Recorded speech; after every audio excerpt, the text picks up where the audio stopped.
Hey guys, welcome to the 7th episode of Linux Basics for VLSI. Today is the 4th day of the bootcamp where we'll be covering some more of the advanced Linux commands. If you don't know these commands, then you may face glitch every now and then in your day-to-day work in VLSI. You may open up a Linux terminal side by side while watching this video to try out the shown command steps. So gear up and enjoy the learning experience.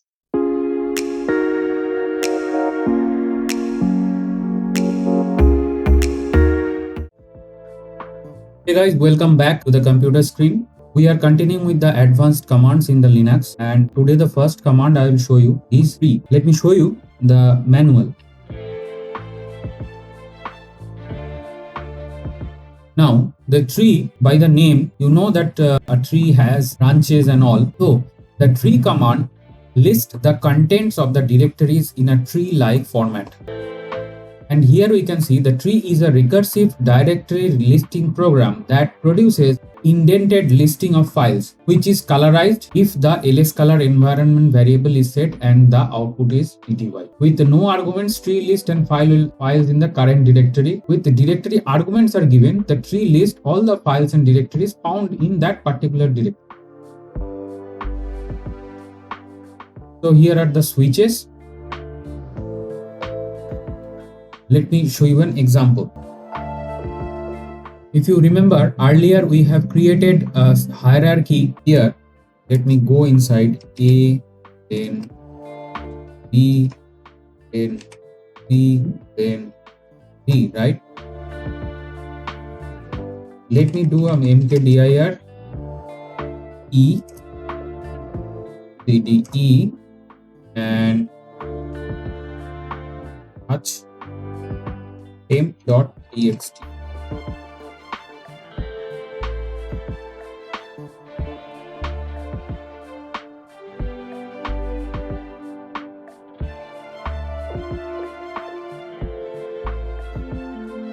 So here is our file is created. Let me go back to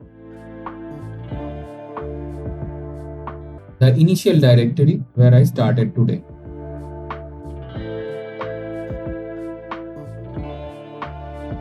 So here now, if I do the tree, what will happen? And I set the argument as A. If I hit enter, you can see it is showing that this hierarchy down, the directories go. So A, inside there is B, inside there is C, inside there is D, inside there is E. All these directories are there. And E contains a temp.txt. And here you can see the song.mp3. Now let me show you another example. If I go one level up and I do, then I hit tab and only one directory is here. If I do it, you can see here first these all directories, subdirectories and file. Then it lists up that this directory contains two files. Plain files are reported here. Then folder 1 has song.mp3, folder 2 has song3.mp3, mydir has song3.mp3, and like that. Now, this is the directory from the beginning we are working on. So let me go back to the exact level. Let me clear the screen. Let me try this particular tree command on /etc. So you can see here it has a long directory. So let me invoke this and I do a pipe less so that I can see the screen. Few episodes back already I have explained this pipe less command. Now here you can see that with the less the color is gone. However, you can see that the etc inside that this is the directory. This is a direct file. Then we have another directory. Okay. And we have here another directory and the file. So these are links. If we keep on scrolling right, we see it the way it is there. So let me quit this one. Let me clear the screen. Let me bring up the basic command. And let us now scroll in the terminal with the colors so that you can see that how you will exactly get. So you can see here XML directory is there. Here you can see this is a directory which contains 2 files, and if you go up right, you can see all the directories, subdirectories and file is listed like a tree structure.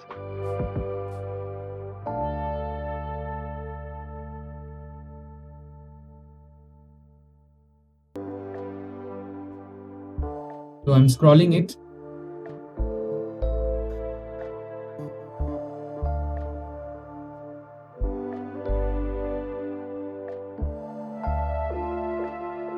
So you can see that I have reached back to the top where the command was executed. So this is the philosophy of the tree command, and when we use this particular command, what happens that it lists off all the subdirectories. In VLSI, it might happen that in a particular tool, when it is run, multiple directories and subdirectory structures are created and all those files are kept there. So at that time, you want to see that what files is inside what. In Linux command line interface, this particular command, tree command, will help you to see the contents as well as see what type of files are there, because it will colorize for you, and you will be able to understand that where these files are there. There is another use of this command. Say you are communicating through email to another team or the customer that your file structure contains this kind of files in this kind of hierarchy. How would you write that? You don't have to do that. You can just execute the tree command on the directory and either take a snapshot or copy and paste whole thing in a text file, and then you can send that text file to the respective recipient. We are done with this particular command. Let me clear the screen. Speak about the alias command. So alias command creates a shorthand command or a longer command that you want to execute. Now, if I write alias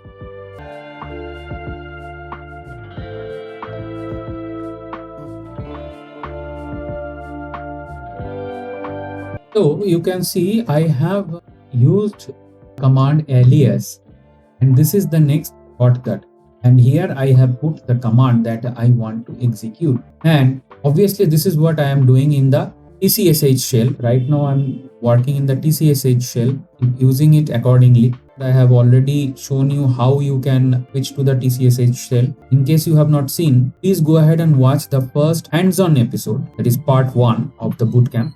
So let me come back to the point. Here what you can see that this particular shorthand command, whenever I execute, say if I execute LLL, it will do the ls-l. There is a file called .cshrc. Generally, this file is given to you when you work in a company. You don't have to create it by your own. And this file will contain multiple aliases, and you can add your own alias, so that instead of typing again and again long command, you can have your own command that you can execute. Let me show you one particular command which I use here. Let me write which C. So I set alias this C to the clear command. So here you have to give the full path, that is the best option. Instead of giving a just clear, you just write the whole path, so that will easier for the alias command to execute. Now whenever I hit C, it is cleared. Now this is the utility of the alias. Although the command looks very small, however its application in a day-to-day life in the VLSI world is huge, tremendously huge. We are done with this particular alias command. There is nothing more to show from my side. The next command I will show you, that is setenv command in the man page.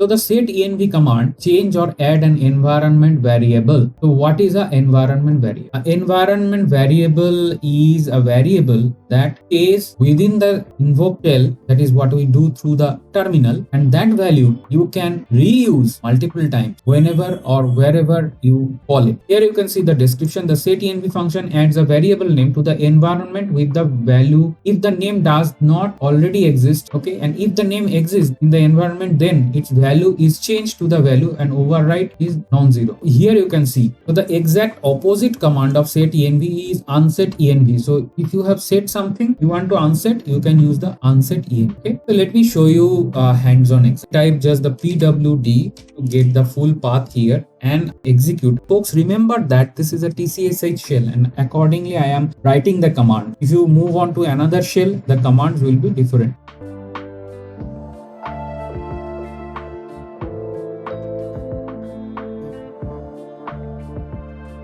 And here I set his path command. So now another point to be noted, the environment variables are always in the upper caps. They cannot be in the lower caps or the mixed caps. So they must be always in the whole upper cap. So this is another tradition or convention we follow, and that must be followed to differentiate the regular variable and the environment variable. Now, if I do echo dollar this path, I hit tab and you can see that this path is already there, right? So it is showing that this variable is here. Now a question comes that I am new to a system and I cannot locate where the CSHRC file is. Then how I will know what all the environment variables have been already defined? There is a command for that. Let me show you the man page.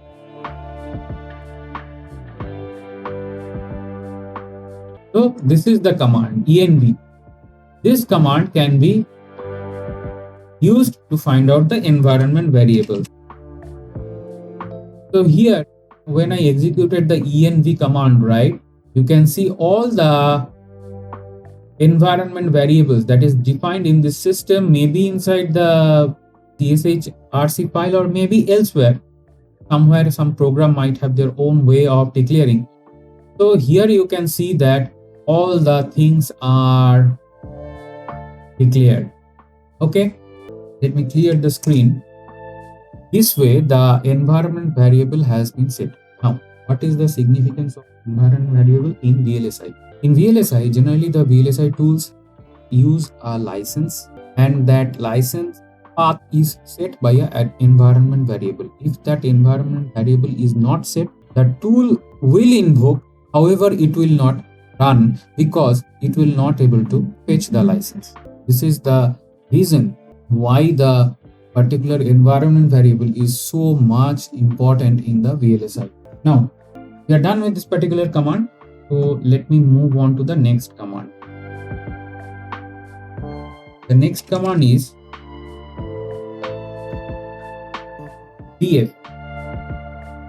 So the df command reports file system disk space usage. So that means how much disk space has been used. So here you can see the H command is human readable. I will insist that you use this thing because that clears the value so that you can easily grasp how much space is available. Right now I am in the directory, this particular directory. Let me hit df minus H, and I'll do this for the present directory. The present directory we can call as dot, so I hit it.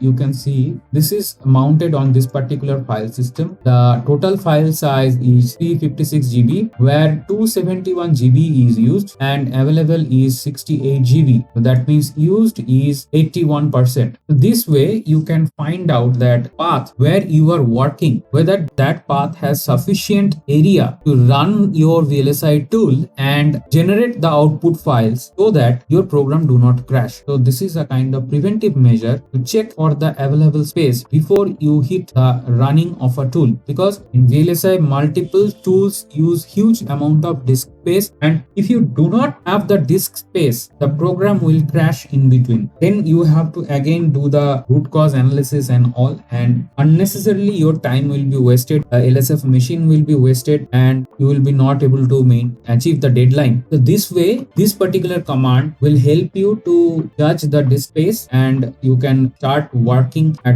in a particular area with a tool and the required disk space. In case you don't have a disk space, you can go ahead to your Unix admin and ask that please provide me this much amount of disk space which I need to run for this particular tool. After you get the allocated disk space, you can run your tool. Accordingly, your output will be there. So we are done with this particular command. Let me show you the next command. The next command is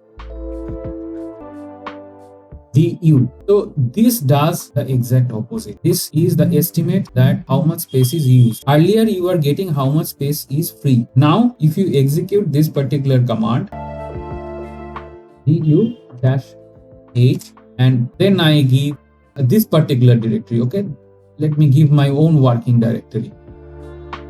So you can see that how much each of the folder is occupying. So this folder is about 4K, that is KB, and this here it is 8 KB, 12 KB, 16 KB, 20 KB, 4 KB, 88 KB. Okay, so all these things it will list up. So this is a very fair and simple use of this particular command, and this way you can take a directory size before you want to shift this entire content to another workspace, or you want to archive it like a zip or tar or something. Then you might have idea that how much compression is going on before you can send that tar or zip to your other part of the team or the customer, whatever is applicable in your case. We are done with this particular command. Let me clear the screen and move on to the next command.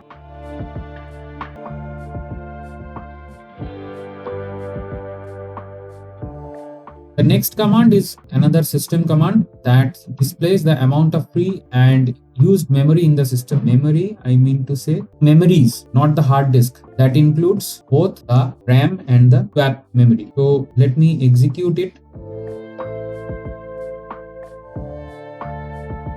I always use the -h so that everything comes in human readable format. So here you can see memory, this is RAM. I have almost a 8 GB of RAM in my machine and 1.4 GB of which is getting currently used now. Free is 3.5 GB and shared is 21 MB and buffer or cache is 2.8. Okay, available is. This way this distribution is happening, and the swap file is 27 and used is 0 and free is the entire one. So both these memories, their status is given to you by this particular command. Let me clear the screen and move on to the next command.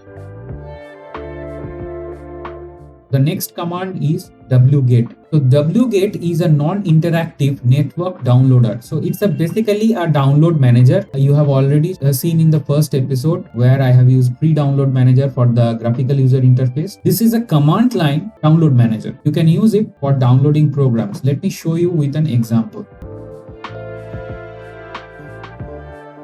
So here I have kept .url.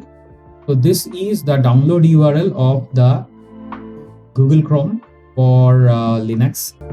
Use wget to get this particular file, download to my local directory.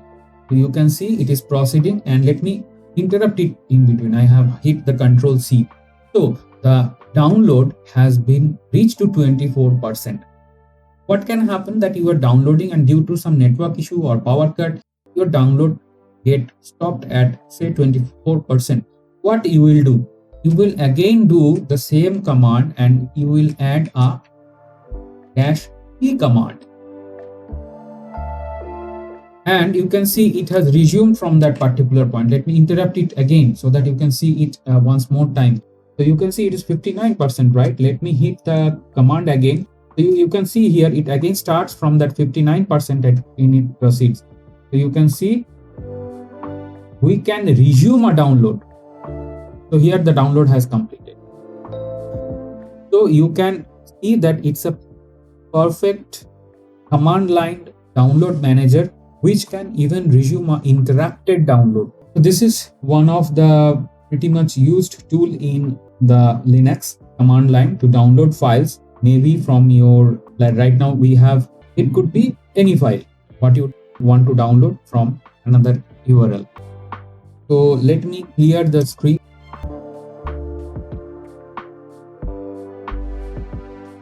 The next command we are going to try, that is tar. Tar is archiving utility. I will cover in the subsequent section all the archiving utility. First one, we are starting with the tar. So here you can see tar is an archiving utility. Now here are all the switches. You can read by yourself and then you can go. I'll show you directly with an example.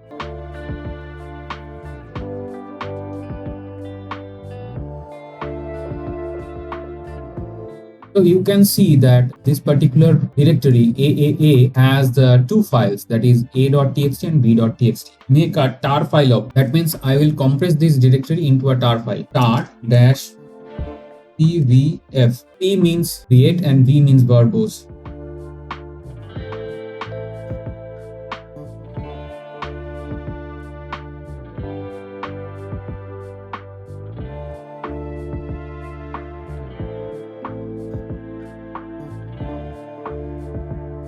F is for a regular file.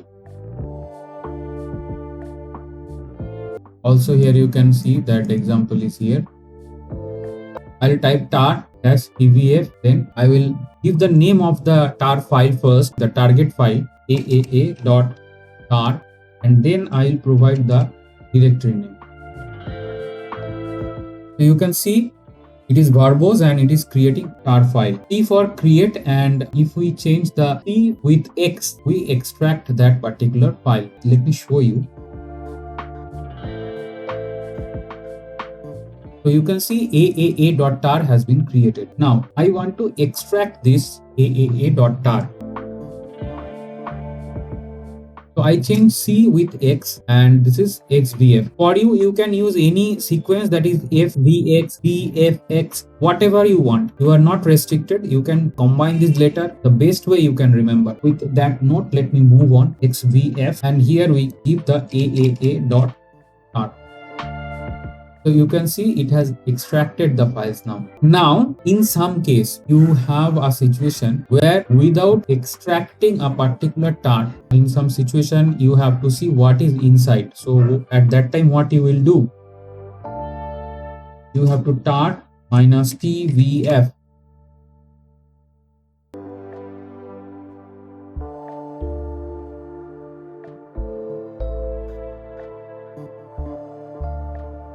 You can see that if I write this, it will not extract anything. It will just give a ls inside the tar file. So here you can see it will show the permissions here, and here you can see what files are there inside. So these are not extracted by the tvf command. CVF is used for creating, XVF is used for extracting, and -tvf is used for just viewing what the content is without any extract. Now another thing you can do, that file.txt. We have done this operation so far on a directory. Now imagine if you have a file which is of gigabit size that you want to compress. You can use the same command, art-tvf, then file dot, you give file txt. Now let me do the ls tar. Here you can see that it has been created. In the same way, you can extract this particular file or view what is the content using either the CVF, XVF or TVF. So these are the three switches. Example of tar is done here. Let me clear it. Let me show you the next command. It is gzip. So gzip is the command which does zip kind of archive, and we can combine it with the tar so that compression level will increase. Now let me go here. If I want to combine this tz, increase the compression level, what I will have to do? tar-tvz. So you can see I have added the z in the tar, and then I write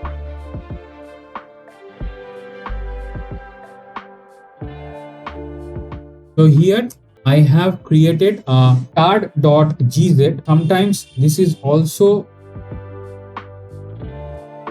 written like this, tgz, just to tell you that tar and gz has been combined. This way the creation is done, the extraction is done in this way.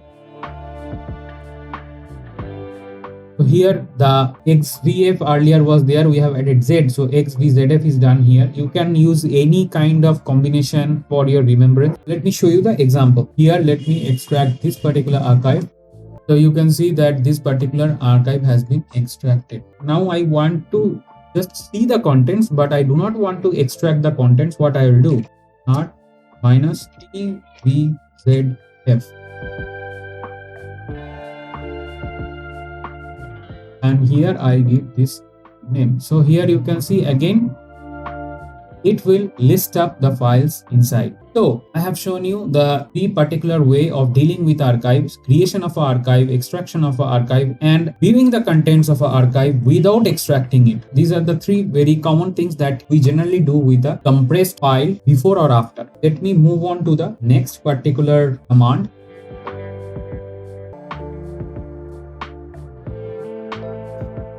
This is for the zip archive. In Windows, you have so far used the WinZip. You are very much familiar with WinZip and the .zip file in Windows. In Linux, we also have the zip format. In the command line, we use the zip binary to compress particular file, and we use unzip command, this one. Unzip command to unzip it. We use zip command to zip it and unzip command to unzip it. This is a bit different from the last known command. Let me go here and add the zip.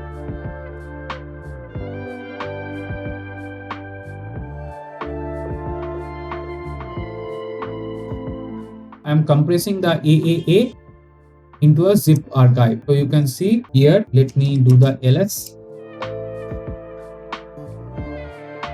So you can see that AAA zip has been created. Now I want to extract the zip file. What I will do? I will do unzip AAA dot zip. So you can see that it has been. Now we come to the third kind of operation, that we have a zip file. We do not want to extract it. However, we want to see the content of what command we should use.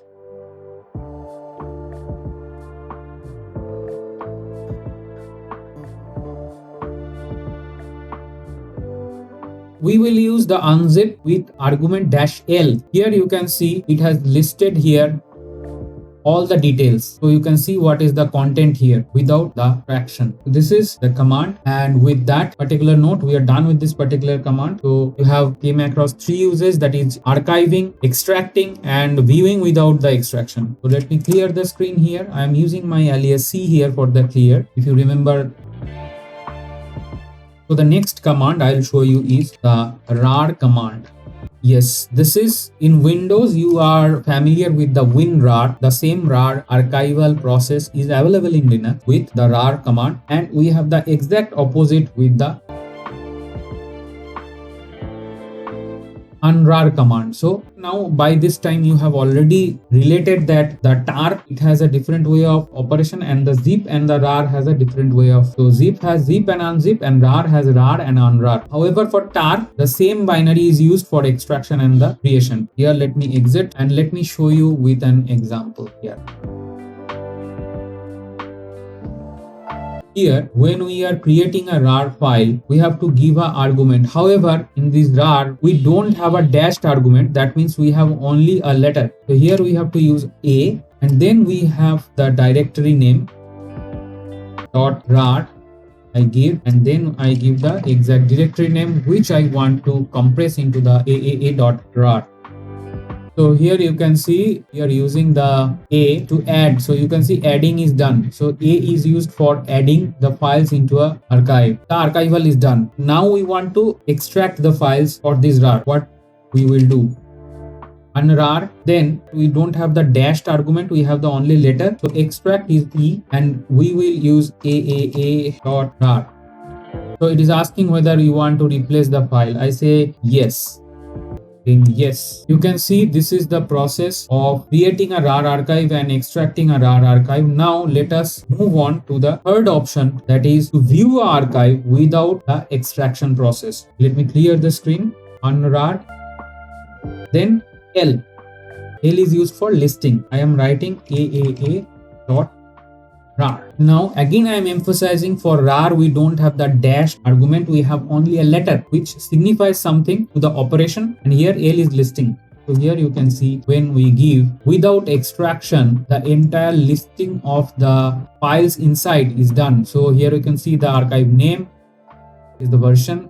Here everything is about the version and the software. Okay, and here you can see at this section the files and their permissions and blah blah blah, everything are given here. So this is the result without the extraction.